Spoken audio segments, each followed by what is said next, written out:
अहम ख़बर मांखे ॾियूं नसीराबाद में नौजवान जुआ में पैसा हाराइण तां मुबैना तौर आपघात करे छॾियो आहे। ओढाणा पाड़ेवासी 20 वरियनि जे अली असगर चन्ना बैटरीअ जो पाणी पी ज़िंदगीअ जो अंत आंदो आहे। इतलाह ते पुलिस पहुची नौजवान जो मड़ अस्पताल मुंतक़िल करे छॾियो आहे। इलाइक़े में चोबोल आहिनि त नौजवान जुआ में मोबाइल ऐं पैसा हाराइण तां आपघात कयो आहे। मांखे अफ़सोसनाक ख़बर ॾियूं पिया नसीराबाद में नौजवान जुआ में पैसा हाराइण तां मुबैना तौर आपघात करे छॾियो आहे। ओढाणा पाड़ेवासी 20 वरियनि जे अली असगर चन्ना बैटरीअ जो पाणी पी ज़िंदगीअ जो अंत आंदो आहे। इतलाह ते पुलिस पहुची नौजवान जो मड़ अस्पताल मुंतक़िल करे छॾियो आहे। इलाइक़े में इहे चोबोल आहिनि त नौजवान जुआ में मोबाइल ऐं पैसा हाराइण तां आपघात कयो आहे। अहम ख़बर मांखे ॾियूं पिया नसीराबाद में नौजवान जुआ में पैसा हाराइण तां आपघात करे छॾियो आहे।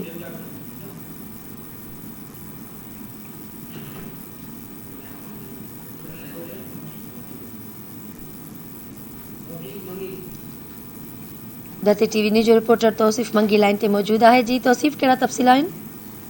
हाँ जी बिल्कुल, मां तव्हांखे ॿुधाईंदो त नसीराबाद ओढाणा मोहल्ला जो रहवासी आहे 20 सालनि जो नौजवान अली असगर चन्नो जेको बैटरी जो पाणी पी ज़िंदगी जो अंत आणे छॾियो आहे। मां तव्हांखे ॿुधाईंदो वञा त अली असगर चन्नो अलहदी बैंक में जेको आहे पते वाली तौरु कमु करे रहियो हुयो, जंहिं अॼु सुबुह जेको आहे ख़ुदकुशी करे ज़िंदगी जो अंत आणे छॾियो आहे। ज़रियनि खां मालूम थियो आहे त नौजवान जुआ ते पैसा ऐं मोबाइल हाराइण खां पोइ अहिड़ो क़दम खयो आहे जंहिंखे वारसनि पारां पूरी तौरु नसीराबाद रूरल सेंटर पहुचाए, जिते नौजवान पहुची वियो आहे। जी ठीकु आहे तौफ़ीक़, वॾी महिरबानी।